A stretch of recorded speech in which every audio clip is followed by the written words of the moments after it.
On va commencer tout de suite avec un monsieur que j'adore beaucoup. Enfin, que j'aime comme un ami, hein. Je précise tout de suite, parce que sa copine sinon va m'en vouloir. On est dans le sujet, hein, c'est ça? Monsieur Pierre Bataille, entrepreneur social. Est-ce que vous savez ce que c'est? Non? Mais on va vous le faire découvrir. Je vous demande de l'applaudir. Merci. Ça marche là? Bon, si on travaille les 3/4 de notre vie, le reste du temps, on est soit aux toilettes, soit en train de dormir. Donc forcément, il faut vraiment qu'on fasse ce qu'on aime. Donc je m'appelle Pierre Bataille. Et je suis venu partager mon histoire avec vous. La route sinueuse que j'ai entreprise pour essayer de rencontrer le succès. Donc, ça c'est moi, c'est la petite photo. Vous pouvez vous demander qu'est-ce qui se cache derrière le mec qui vient nous parler ce matin. Et je voulais vous partager mes expériences au niveau professionnel, mais aussi un peu de moi. Donc moi j'ai 28 ans, je suis pas très vieux. J'ai commencé ce voyage quand j'avais 21 ans. Je suis marié et j'ai une magnifique petite fille de 14 mois. Mais j'ai fait des études assez poussées dans le domaine des sciences du sport, mais mes expériences et mon parcours m'a fait tendre vers l'entrepreneuriat social. Et quand on parle de vision, moi je veux partager tout de suite avec vous ma vision. L'économie solidaire, pour moi, ce n'est pas du caritatif, ce n'est pas de l'ultra-subvention. C'est utiliser un outil économique pour apporter de la valeur pour l'utilité sociale. Donc c'est bien gagner sa vie, c'est créer des projets rentables en préservant notre planète et en améliorant notre société. Donc il y a l'aspect économique qui rentre avant tout en compte. C'est par exemple dans tous les domaines, ça peut être dans le design, dans la technologie, dans l'industrie.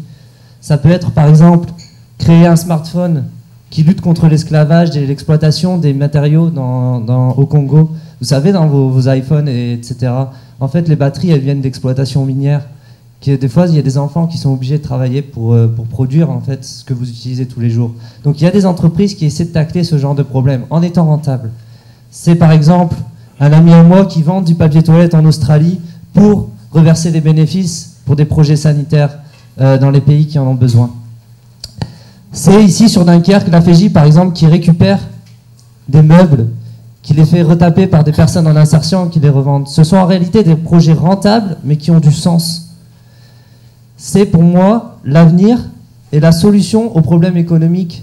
Parce que on parle de crise économique, etc. Mais il y a des modèles économiques qui sont durables dans cette situation. Alors, je vous ai dit, j'ai choisi le mot opportunité. Et dans ma vie, dans mes études, j'ai voulu toujours saisir les opportunités qui se présentaient à moi. Donc quand il y a un master international en sport adapté qui s'est justement présenté à moi, j'ai tout fait, j'ai foncé. Je me suis dit, allez, je vais y aller, j'avais pas d'argent. J'ai été chercher les financements. Ma fac de résidence était à Paris, j'habitais ici. Je me levais dans la nuit pour prendre la voiture et puis aller à Paris, être le premier au service des financements pour avoir des bourses de mobilité. Et ça m'a permis d'étudier et de voyager. J'ai fait quelques pays, comme vous pouvez voir.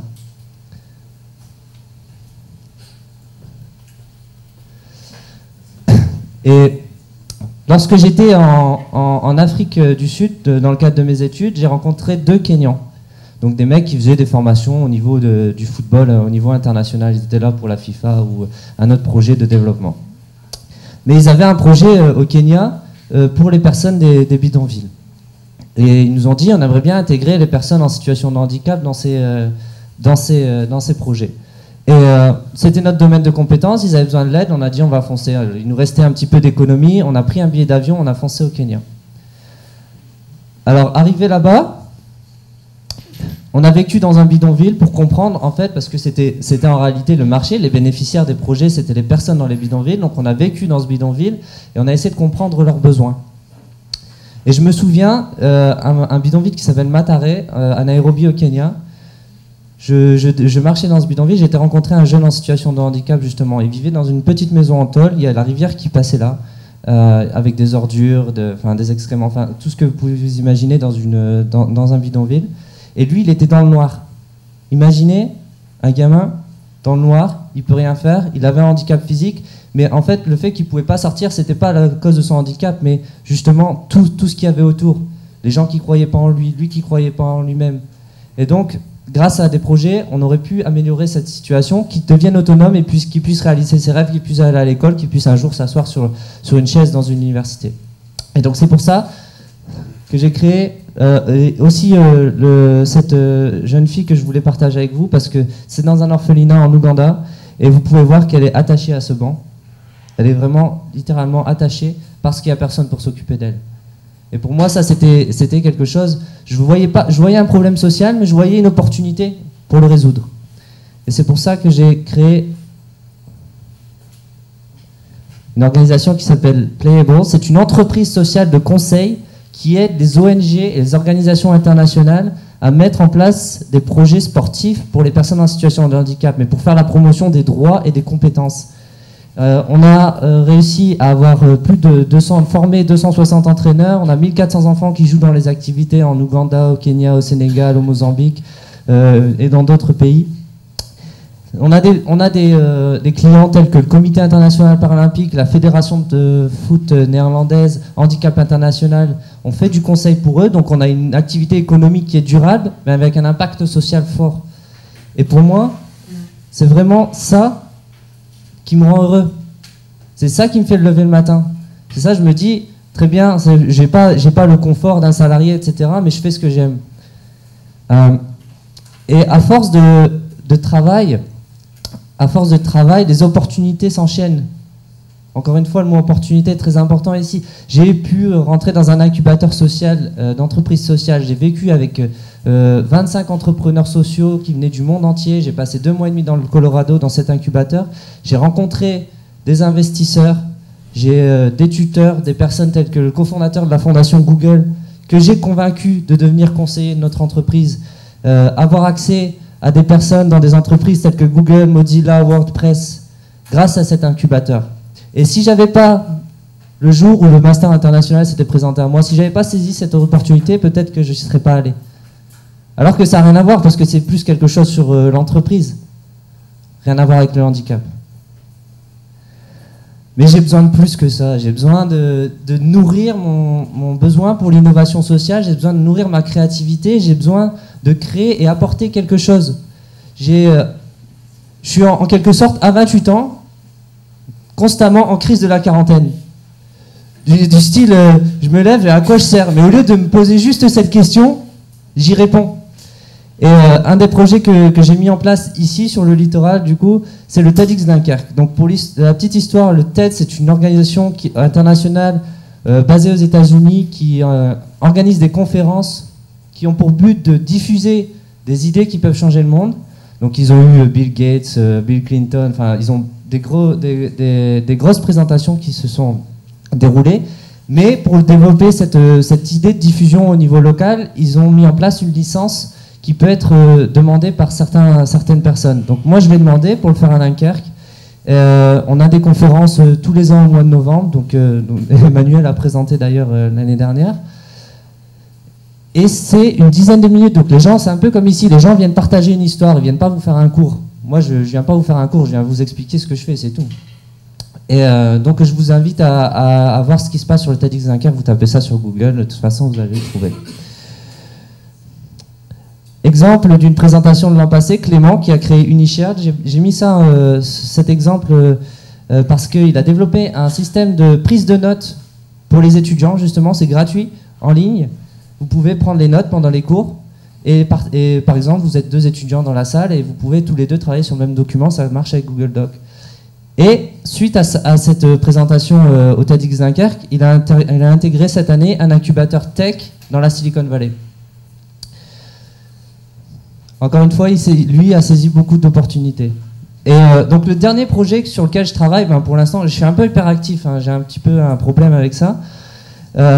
C'est Work Echo, donc c'est un espace de travail collaboratif que je suis en train de monter ici sur Dunkerque. Donc c'est quoi? Ce sont des bureaux partagés, des salles de conférences partagées, des salles de réunion.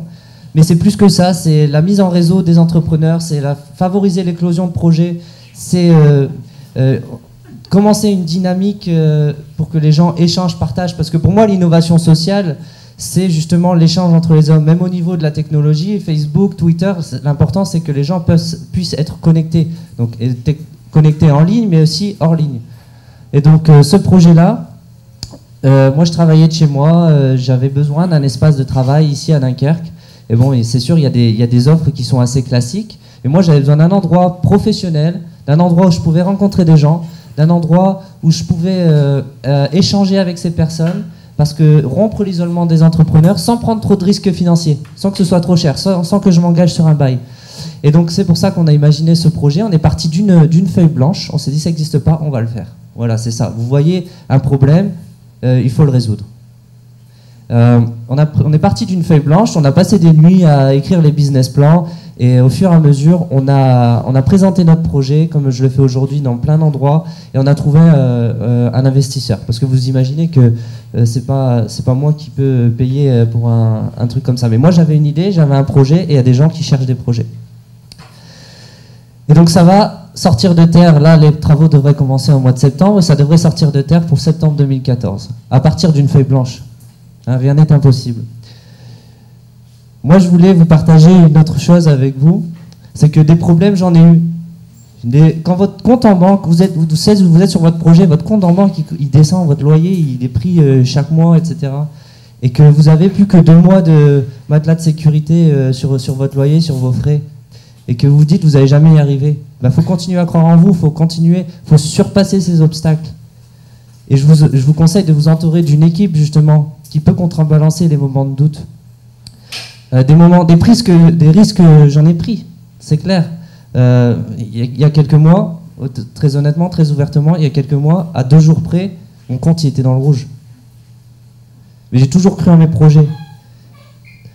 Des galères, j'en ai eu, des gens qui vous regardent, ils vont dire ça va jamais marcher votre projet. Il faut continuer à croire en vous.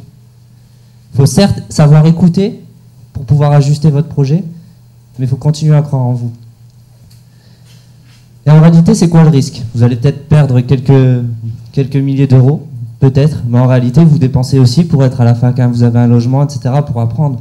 Et le risque, en réalité, c'est juste avoir l'opportunité d'apprendre. Pour moi, c'est ma vision.